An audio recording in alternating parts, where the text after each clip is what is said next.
Hey guys, this is Justin at the Survivor Review, and today we'll be talking about the 1971 Clint Eastwood thriller, Play Misty for Me. Now, one of the big reasons that I'm reviewing this movie, it's kind of a serious note, but my father passed away a few months ago. And movies were a big thing for us. We always went out and saw them, or we always watched them at home. And when it came to the horror genre, that was never really his favorite. You know, it was something he was ever really big on. He liked some here and there. In fact, the first time I ever saw Psycho, I watched it with him.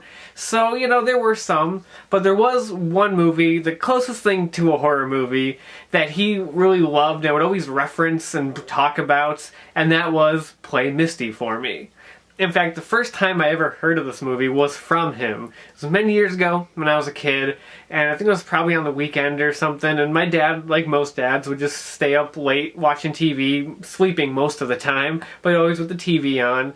And the next day, my mom made some sort of comment about how he was up super late the night before watching TV. And he was like, well, hey, Play Misty for Me was on. I couldn't miss that. And I'd never heard of the movie before then, and I don't know why, but my mind thought that must have been like some sort of like erotic type of movie. Like, I thought my dad was joking, and then he's like, well, you know, Play Misty for Me was on, I couldn't miss that. That's what I thought he was like joking about. And then it wasn't until like a couple years later that I realized that no, it was nothing like that. It's actually this thriller starring Clint Eastwood, of all people. And now it makes more sense because my dad was a huge Clint Eastwood fan. And yeah, then that got me interested in finally watching the movie, which I did a few years back. And I finally rewatched it after many years for this video. So yeah, this review is for him.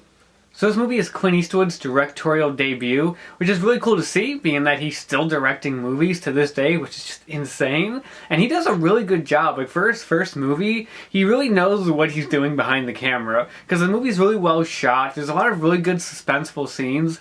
I also like the lighting in here. There's a lot of really good uses of shadows. And not just in the like suspenseful, creepy scenes, but even just kind of like the mundane scenes. There's some really good shadows in there, and it's a really just well shot movie. So this movie follows Eastwood as Dave, a radio disc jockey, who every night gets a call from this sexy sounding voice asking him to play the song Misty for her. And one night, after he finishes up work, he goes to this bar, his normal place to go, and he meets up with this one girl, and he ends up going back to her apartments, and he finds out that she's the one that calls every night requesting the song Misty. They end up spending the night together, and after that, that character named Evelyn starts to follow him around and basically act like they're in a relationship. Which they're not, and Eastwood tries to make that clear so much, but she is just so oblivious to it. And things start to come to a head when Eastwood's former lover comes back into town, and he's trying to get back together with her, so he has to try to win her back, while also dealing with this crazy, obsessed person who will not stop following him around wherever he goes. So the acting is really solid. Eastwood is kind of just his typical Clint Eastwood self. He's really good, but the best part about this movie is Jessica Walter as Evelyn. Now, first off, the craziest thing for me after watching this movie for the first time in many years is finding out that that is Lucille Bluth from Arrested Development. Everything I do is so dramatic and flamboyant, it just makes me want to set myself on fire. Which kind of blew my mind and kind of distracted me for a lot of the movie, but her performance is great. The way she can just turn on a dime from just nice and cute and cuddly to just psychotic is so good. Give me the keys. God damn it. Having some trouble, lady? Get lost. Yeah, get lost, assholes! And just the way she like manipulates Eastwood's character throughout the movies, and the way she clearly like plans out all these things to like be in his presence this whole time and be with him is so creepy. I love the subtlety of it. The way it kind of starts off like very simple, like she's just a normal person, and in like the first scene everything's pretty much fine, but you have that one bit after they spend the night together where she kind of goes off on that one guy. So you see that something's not quite right with her, and then it just escalates as the movie progresses. Like, it gets crazier and crazier. The one scene that it's so cringy to watch. The scene where she interrupts Eastwood's meeting with this producer, because throughout the movie Eastwood's trying to get this job with this producer for this radio gig, and he finally gets a meeting with her and she's talking about how she really likes his work and everything, and Evelyn busts in there thinking that he's on a date with her and just starts going off on her and everything, and he has to like pick her up and like grab her and throw her into a taxi cab. And that whole scene I was watching just like, oh god, oh no. Like, it's such a well done scene, man. Like, it's so good. She is the best part of this movie. She completely sells it. And another character I really like in this movie is Sergeant McCollum, who unfortunately doesn't have a whole lot of screen time because he doesn't show up till the midway point in the movie when he has to start investigating shit that Evelyn's doing. And there's something about his back and forth with Eastwood that I really like, where at first it starts off where you kind of think that he really doesn't like Eastwood, like he really has a problem with him, but you kind of tell he kind of lightens up to him a bit, but they have this kind of funny banter with each other. You really did listen to the show, huh? Oh, friend, if we had a TV down at the station, I'd break my arm before I turned your show on. That I think is really good. It's really well written and really well acted, and I really like that character. I wish he had more screen time. And yeah, like the supporting cast is really good. There's a lot of kind of fun, lively characters that are a good balance between Evelyn's psychoticness and Eastwood's confusedness, because I feel like most of this movie Eastwood spends it just really confused and also annoyed sometimes. Just every time Evelyn pops up out of nowhere to like surprise him and do stuff, he always has this look on his face of just like, what the fuck? Like, why are you here? What are you doing? And it's just so good. It's really good. Now, the pacing of this movie is really good, especially in the first two acts. The way it just escalates everything is so well executed. There's only one kind of problem pacing-wise in the first two acts, is this one scene between Eastwood and Toby, who is the character that Eastwood like is in love with, and he meets back up with her, and it's kind of this big exposition dump of them just going for a walk and talking. One, it's really weirdly edited, because they'll have their conversation going, and then it'll cut to clearly like a few minutes later, but it's like the same conversation, it's still going on. The redhead, the one who worked in the bookstore. She went back to Berkeley or whatever. Oh, that's too bad. It's really strangely edited, but also it's just kind of an obvious exposition dump, so you can kind of get a clear idea of why they're not together and clear idea of like their characters, and it was kind of like, eh.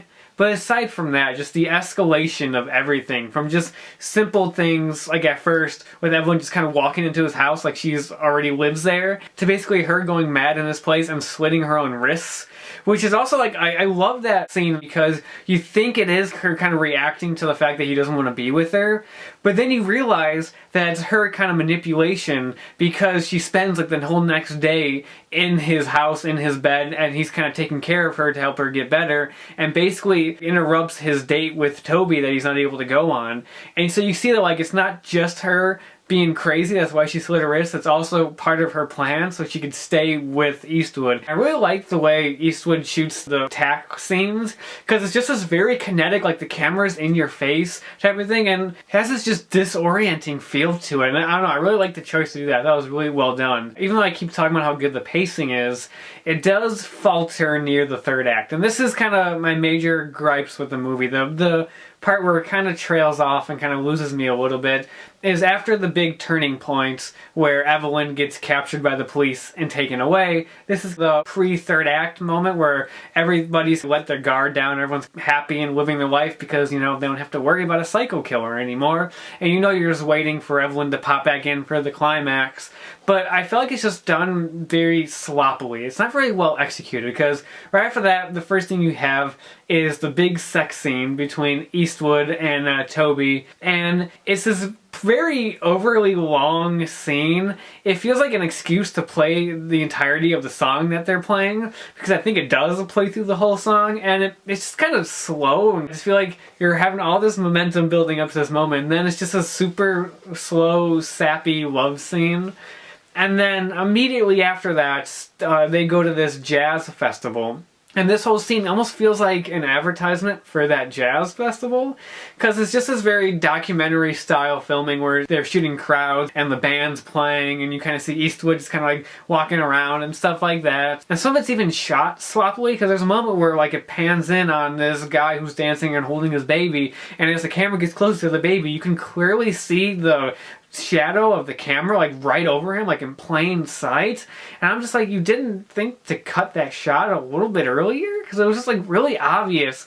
And yet that's where the movie just, the pacing kind of just, the movie kind of like comes to a halt, and you're just watching like jazz bands playing. And it's like I mentioned, I understand the point of those scenes as it's kind of the calming down before the giant climax, but I just thought it wasn't executed too well. But luckily the climax makes up for it. It's just as good as those first two acts. Starting with the one scene I really love, it's the movie poster, where it's just Eastwood lying in his bed at night sleeping, and he like wakes up and looks up, and Evelyn's standing above him with a knife and like lunges at him. Just like the idea of being alone in your house at night and looking up and there's a person standing over you with a knife. It's just such a creepy idea, and it's such a really good moment. And the climax is really suspenseful because you have Evelyn basically attacking Toby and capturing her, and Eastwood has to get over there to stop them, and you have this good moment of him kind of walking around the house, and it's all like shadowy and dark and the lights are off. He's like stepping over like broken light bulbs because that one broke all the lights. This is a really good thriller. It's really well done. It's a very un-Clint Eastwood movie, which is really cool to see because it's not a Western or a cop movie. He's literally playing a radio DJ who gets stalked by an obsessive fan. It works. He makes it work from his directing and even his acting. It's not perfect. Like I said, pacing in the last act kind of drags it down a little bit. Then there's some kind of cheesy moments, especially kind of like some cheesy like 70s filmmaking at times, like where he's reading this poem that's a clue to what Evelyn's doing, and it freeze frames and highlights the part of the poem that we're supposed to see and emphasize. So there's a couple of like cheesy filmmaking moments like that. Like the opening credits are great. They don't set the tone for the movie at all, because it's just this great jazzy music playing while Eastwood's just driving down the street. And right, this is our suspense thriller, and the fact that it opens with this giant helicopter shot that just flies into Eastwood's house to show him standing on his balcony. It's easy to say that this movie is very 70s. And I have no problem with that. I love it. Like, I don't know, this movie works for me. It's not 100% perfect, but it's a really entertaining thriller. Great performance by Jessica Walter. She's the best part of this movie. She is the standout. She plays an obsessive, crazy fan 100% perfectly. She's fantastic. And yeah, overall, just a really entertaining movie that I highly recommend. So yeah, that's Play Misty for me. And that's all I have to say for now. So until next time, I'll talk to you guys later.